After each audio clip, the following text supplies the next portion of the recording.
사랑하는 여러분, 오늘 말씀 제목이 12주년을 부활로 감사드립니다. 그렇게 되어 있죠. 네, 말씀의 은혜 은총이 넘치기를 축복합니다. 부활절 예배와 창립 12주년 감사 예배를 함께 드릴 수 있도록 하신 하나님께 감사를 올립니다. 12년간 보호하시고 인도하여 주신 하나님의 충만하신 은혜에 감사드립니다.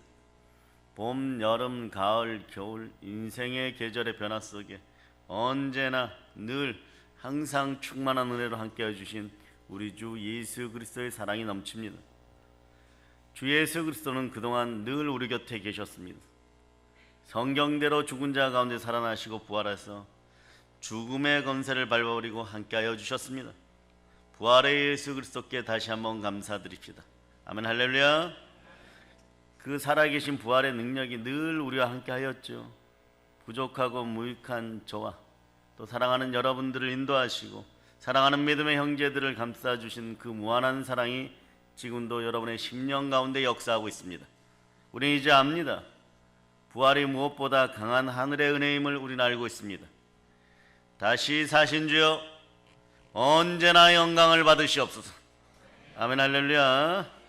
사랑하는 여러분, 오늘은 창립 12년을 부활로 감사드리며 부활의 능력과 권세와 부활의 의미 속으로 살아계신 예수 그리스도와 함께 들어가 보도록 하겠습니다. 오늘 본문은 그런 거죠, 여러분. 예수님의 십자가 사건은요, 3년 반 동안 배와 그물과 생업까지 포기하고 오직 예수님만을 따랐던 제자들에게는 안 좋은 쪽으로 너무나 충격적인 날이었습니다. 제자들은 예수께서 그리스도심을 믿고 메시아이심을 믿고 주를 통해 이 땅에 메시아 왕국이 건설될 것을 믿었습니다. 그러니까 이거는 우리의 시각이었죠. 그런데 이 날이 흐느껴 울어야 되는 날이 되었고 패배의 날이 되었습니다. 예수님을 믿지 않는 이들에게 모욕당하고 조롱당하는 날이 되었어요. 왜냐하면 예수님이 그냥 죽으셨습니다.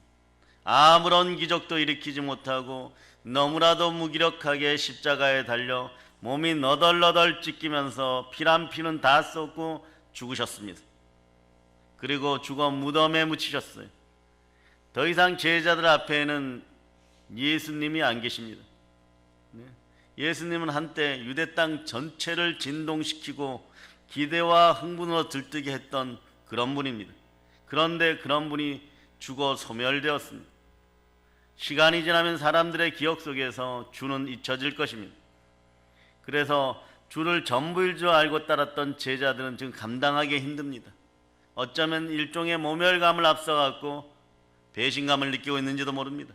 어떻게 그렇게 죽을 수가 있었지? 그럼 무리를 걷는 하나님은 누구였고 오병이어의 기적을 베푸신 그분은 누구신가? 어려운 슬픔과 고통과 절망만이 가득했습니다. 그러나 인간의 끝은 하나님의 시작입니다. 예수 그리스도는 죽은 지 사흘 만에 무덤을 깨뜨리고 다시 살아나셨습니다. 슬픔과 절망을 기쁨과 소망으로 가득 채웠습니다.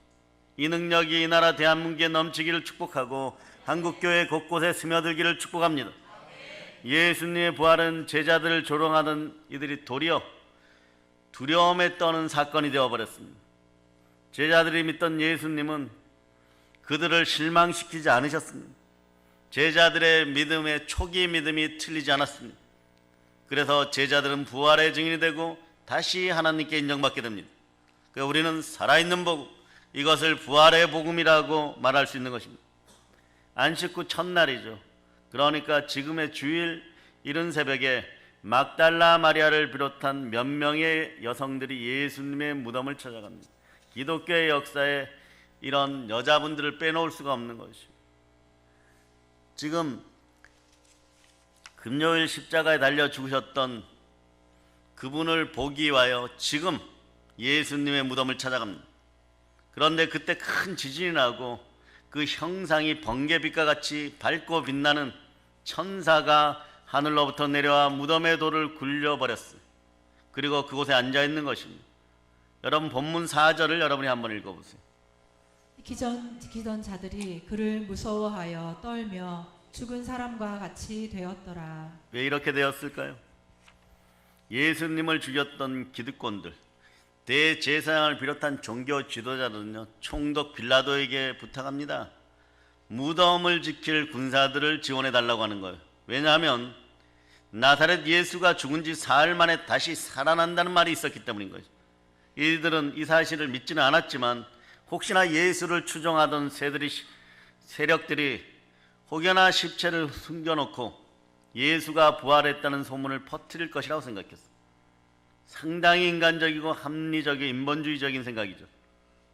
그래서 로마의 군병들을 통해, 공권력을 통해 철저하게 그 무덤을 지키고 파수하게 됩니다. 그런데 불가항력적인 힘이 다가오는 거예요. 큰 지진이 일어나고 번개와 빛과 그리고 밝음을 동원한 천사가 하늘로부터 내려와 커다란 돌문을 굴려버립니다. 이때 기존의 인성을 지니고 있던 군병들은 공포와 두려움 속에 이 충격을 감당하지 못하고 기절해버립니다. 말씀 5절을 한번 보겠습니다. 천사가 여자들에게 말하여 이르되 너희는 무서워하지 말라. 십자가에 못 박히신 예수를 너희가 찾는 줄을 내가 아노라. 막달라 마리아를 비롯한 여자들은 그 사건이 일어난 뒤에 무덤으로 옵니다. 도착해 보니까 군병들이 여기저기 쓰러져 있는 거예요. 무덤 앞에 여기저기 쓰러져 있고 커다란 돌문은 굴려 옮겨져 있는 것이, 뭔가 엄청난 일이 벌어진 것을 직감할 수 있습니다. 여인들은 두려운 마음을 갖고 허리를 굽혀 열려진 무덤 안으로 들어가는 것입니다. 그랬더니 그 무덤은 비어 있습니다. 빈 무덤이 된 것이에요. 예수님의 시신을 찾아볼 수가 없습니다. 요한복음에 보면 마리아는 이렇게 생각합니다. 누군가 예수님의 시체를 훔쳐간 것이라고 생각합니다. 제자된 마리아도, 늘 곁에 있었던 마리아도 이렇게 생각할 수밖에 없는 것이 인간의 한계입니다. 영안이 열리기를 축복합니다. 그때 천사가 여자들에게 나타나 너희는 무서워하지 말라라고 말합니다. 인생 가운데 어려운 일이 있는 분들, 죽음의 공포를 느끼는 분들, 삶이 어려워 죽을 것 같은 여러분들, 무서워하지 마시기를 바랍니다. 말씀에서 무서움을 지키던 군병들이, 천사들이 나타났을 때 이들은 무서워하여 기절초풍, 기절하고 마는 것이, 두려움과 공포가 그들을 덮어버린 것입니다. 말씀 5절을 보아도 여자들도 동일하게 무서워는 했습니다. 그런데 군병들과는 다른 두려움입니다. 군병들은 공포와 두려움의 대상이었던 이 천사와 마주 보는 것조차 아마 어려운 일이었을 거예요. 하지만 이 신비로운 상황들은 이 여인들에게도 동일하게 일어났죠. 그런데 천사는 이렇게 얘기합니다. 너희는 무서워하지 말라. 똑같은 상황인데 왜 이럴까요? 주님의 임재를 믿느냐 믿지 않느냐, 주님의 재림을 믿느냐 믿지 않느냐예요. 믿는 우리들에게는 하나님의 축복입니다. 그러나 믿지 않는 자들에게는 주님의 재림은, 다가오시는 주님은 재앙과 심판입니다. 또 예수님의 부활 역시 마찬가지예요. 믿지 않는 자들에게는 충격으로 기절할 것이에요. 그렇지만 예수님을 믿고 따르는 사람들에게는 슬픔이 기쁨으로 변하는 시간입니다. 아멘 할렐루야. 눈물과 절망이 기쁨과 소망으로 변하는 것입니다. 무서워할 일이 아닌 것이에요. 그러니 천사는 두려워하지 말라라는 영원한 생명이 다가왔습니다.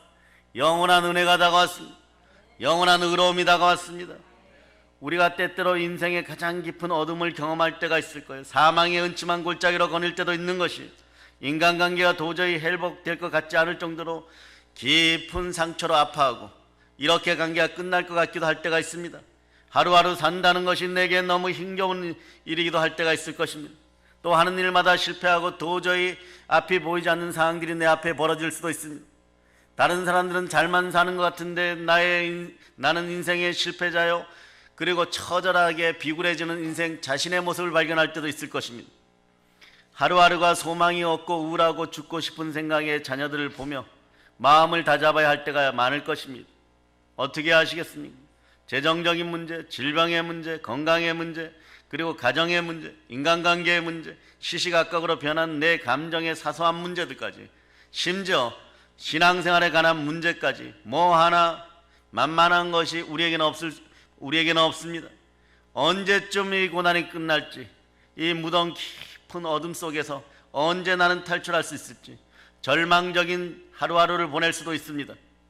이런 절망의 무덤 앞에 두려움에 떨고 있는 이 시대와 우리를 향해 부활의 예수 그리스도께서 우리에게 오셔서 이렇게 말씀합니다. 두려워하지 말라. 내가 너와 함께한다.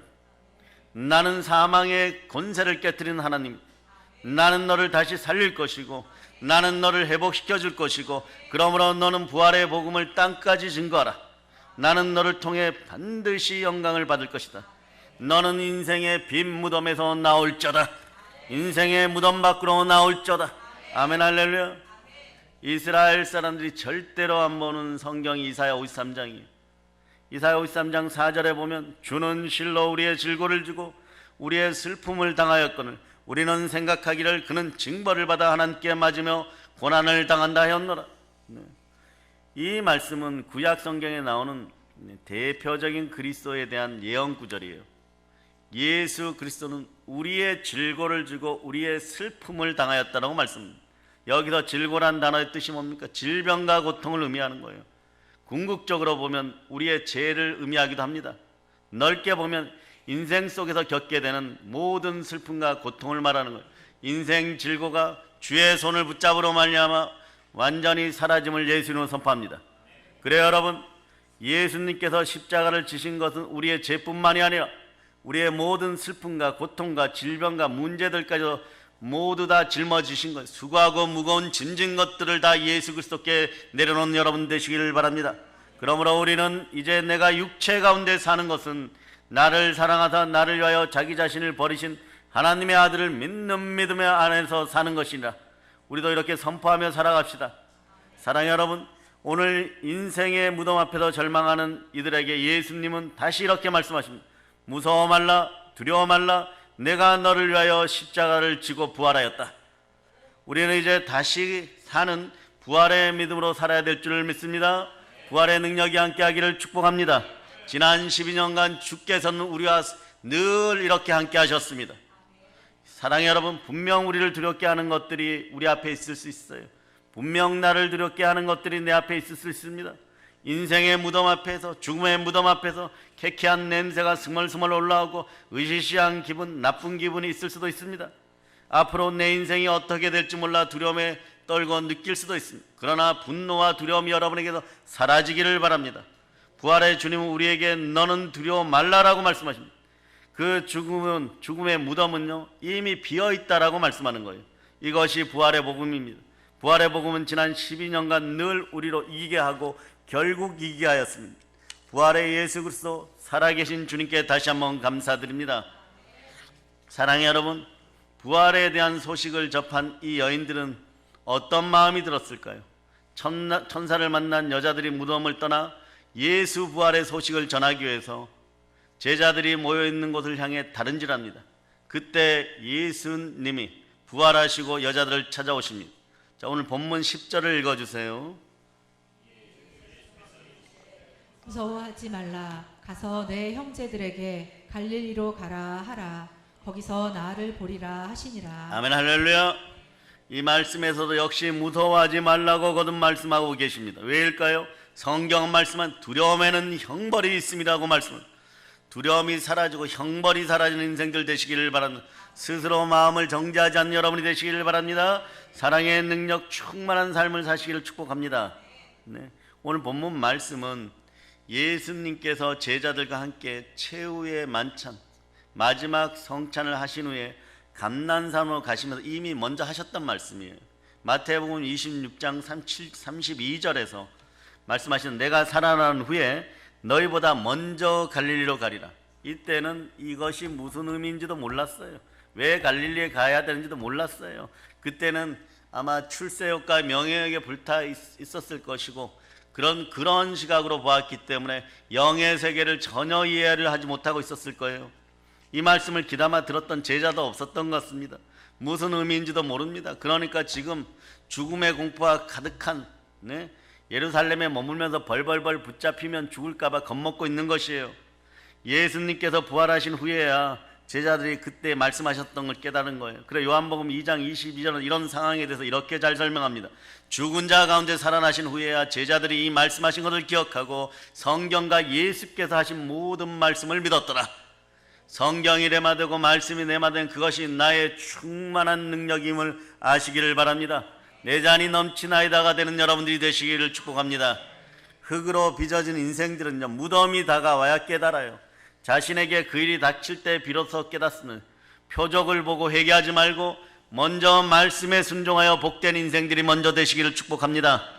그런데 왜 하필 갈릴리일까요? 갈릴리가 어떤 곳입니까? 갈릴리는 예루살렘 변방에 있는 그냥 뭐라고 얘기해야 되나요? 퇴락한 지역이에요, 여러분. 당시 비참한 어부들이 생계를 위해 고기를 잡으며 생활하던 곳이었고, 그런데 예수님은 왜 부활하셔서 그 멋진 예루살렘으로 가시지 않고 나사렛 갈릴리로 먼저 가 계실 것이라고 말씀하셨을까요? 그 당시에 대제사장들과 기존 기득권 종교 지도자들은 예수를 따르는 사람들을 정치 권력을 갖고 심하게 박해하고 잡아서 죽이는 상황이 벌어진 거예요. 예수님이 부활했다고 하면 그들은 더욱더 거세게 박해를 해올 것이며, 때문에 권력이 집중되어 있었던 예루살렘보다는 비교적 안전한 곳 갈릴리로 제자들을 부르신 것이 이미 이것도 예견하여 주셨고 먼저 말씀하셨습니다. 말씀에 순종하는 여러분이 되시기를 바랍니다. 부활의 예수님께서 갈릴리에서 제자들을 다시 격려하시고 믿음을 새롭게 하시고 제자들에게 새로운 사명을 주고 인생의 길을 열어주시는 것입니다. 예수 그리스도와 함께할 때 그 인생의 길이 부활로 말미암아 활짝 열림을 여러분이 아시기를 바랍니다. 또 이런 이유들 외에 또 다른 이유가 한 가지 있는데, 갈릴리가 어떤 곳입니까? 예수님의 공생의 사역이 첫 발을 내디딘 곳이에요. 공생의 사역의 대부분은 갈릴리 지역을 포함하여 시작되는 것이에요. 갈릴리는 또한 제자들이 예수님을 처음 만난 곳입니다. 첫사랑의 장소인 것이에요. 처음 예수님을 만났을 때 그 감격과 은혜가 있는 곳이에요. 제자들은 배와 그물을 다 버려두고 생계까지 포기하고, 왜 그랬을까요? 그럴 만하다, 그렇게 해야 되는 걸 당연하고 그렇게 함으로 나에게 주어지는 것이 너무 크다는 것을 이미 알아차렸기 때문에 그래요. 그런데 그런 분이 십자가에서 죽으시고 오늘 다시 갈릴리로 부르십니다. 예수님을 따르고 자신의 인생을 주를 위해 헌신했던 곳이 갈릴리예요. 주님의 뒤를 따르면서 예수님을 통해서 일어나는 많은 기적과 이적과 표적을 제자들은 보았습니다. 질병으로 고통받던 이들은 치유되었고, 문둥병이 치유되었고, 귀신에 매어 있었던 이들은 자유함을 얻게 되었습니다. 굶주림에 받고 있던 이들은 배부를 수 있었어요. 제자들은 빈 그물이 찢어질 정도로 153 물고기 잡는 그런 기적도 경험하게 되는 것입니다. 먹고 살기 위해 살던 그들이 사람을 낚는 업으로 부르심을 받은 것입니다. 이들의 생각이 변하고 가치가 변하고 꿈이 바뀌고 영적인 각성이 일어나고 하나님 나라의 비전을 갖게 된 것입니다. 그런데 그들이 첫사랑을 잃어버렸어요. 첫사랑을 잃어버리면 어떤 일이 벌어질까요? 요한계시록을 찾아봅니다. 2장 4절로부터 5절 보십니다. 여러분이 합독하세요. 그러나 너를 책망할 것이 있나니 너의 처음 사랑을 버렸느니라. 그러므로 어디서 떨어졌는지를 생각하고 회개하여 처음 행위를 가지라. 만일 그리하지 아니하고 회개하지 아니하면 내가 내게 가서 내 촛대를 그 자리에서 옮기리라. 이 말씀은 에베소 교회 성도들을 책망하시던 말씀이에요. 그러므로 너희는 어디서 떨어졌는지를 생각하고 회개하여 처음 행위를 가지라. 주와의 첫사랑을 회복하고 주와 합하여 한 영이 되는 여러분들이 되시기를 축복합니다. 그들이 처음 순수하고 뜨거웠던 주님을 향한 열정과 사랑과 믿음을 잃어버렸던 거예요. 이 믿음이 사라지면 담대함도 사라지고 두려움이 다가옵니다. 두려움은 정상적인 판단을 할 수 없게 만들어버립니다. 충만한 은혜로 이 열정과 사랑이 다시 회복되는 여러분 되시기를 축복합니다. 지금 제자들의 모습이 그런 것이에요. 예수님은 그래서 갈릴리로 제자들을 다 부르신 것입니다. 우리가 과거에 좋았던 추억의 길을 걷게 되면 그때의 감정과 마음으로 돌아갈 때가 있죠. 부활의 예수님께서 제자들에게 처음에 그 뜨거웠던 믿음과 마음으로 돌아갈 것을 말씀하고 계시는 거예요. 사랑의 여러분, 예수님께서도 우리에게 오늘 동일하게 말씀하고 계십니다. 너의 갈릴리로 돌아가라. 너의 갈릴리로 돌아가라. 우리의 신앙을 점검해 보시기 바랍니다. 마치 혹시나 한국교회 전체가 박제되어 있는 동물과 같이 겉모양은 그럴듯한 호랑이의 모습을 하고 있지만 그 속은 비어있고 죽어있고 생명력이 완전히 상실되어 있는 것은 아닙니까? 부활을 이론적으로 말할 수는 있지만 부활을 경험하였습니까? 내 삶 속에 부활의 능력을 전혀 경험 못하고 살아가는 헛된 인생들 아니기를 축복합니다. 우리는 속으로 그러겠죠. 그럴 리가요? 오늘 여러분의 마음을 성령께서 조명해 주시기를 축복합니다. 부활의 예수님께서 우리를 처음 만나셨던 그 갈릴리로 돌아가야 합니다. 첫사랑의 믿음으로 돌아가야 됩니다. 어디에서 떨어졌습니까? 어디서부터 문제가 생겨서 복을 잃어버린 것입니까? 지금 우리는 돌아가야 됩니다. 이 나라 그리고 한국교회와 교인들은 돌아가야 됩니다. 예수님과 함께 동고동락하던 나의 갈릴리로 돌아가야 되는 것입니다. 그 믿음으로, 그 신앙으로, 그 순수함으로, 그 사랑으로 돌아갈 때 내 삶에, 우리의 삶에 이 나라 전체의 부활의 능력이 다시 한번 나타나게 될 것입니다. 사회 전반의 곳곳에 역병으로 말미암아 죽은 것이 많아요. 부활의 능력으로 다시 살아날 것을 우리는 믿습니다. 영화도 무엇도 다시 제작하고 충만한 은혜가 있게 됨을 예수 이름으로 선포합니다. 사실 사랑하는 여러분, 우리는 하나님의 은혜 가운데 부활의 능력으로 여태까지 살아왔어요. 그분의 특별한 은총 가운데 살아왔음을 여러분이 느끼시기를 바랍니다. 하나님이 피로 사신 교회에서 부활의 믿음으로 살게 하심을 감사드리고, 때론 넘어지고 아파할 때도 있었을 거예요. 그러나 살아계신 부활의 예수님께서 우리의 아픈 무릎을 그 보혈의 손길로, 치유의 보혈로 어루만질 때마다 우리는 기뻐 일어났습니다. 우리의 마음에 부활의 영으로 함께하여 늘 제자들의 갈릴리 첫사랑의 마음으로 우리는 결국 승리하게 하셨습니다. 부활의 예수님은 한결같은 사랑으로 지난 12년간 우리를 사랑해 주셨고, 그 사랑이 너무 커, 그 은혜가 너무 깊어 그저 바라봅니다. 주여, 당신의 성령으로 함께 하셔서 우리는 너무 행복했다고 언어의 짧음이 한스러워 다시 한번 이렇게 표현합니다. 주여, 12주년을 부활로 감사드립니다.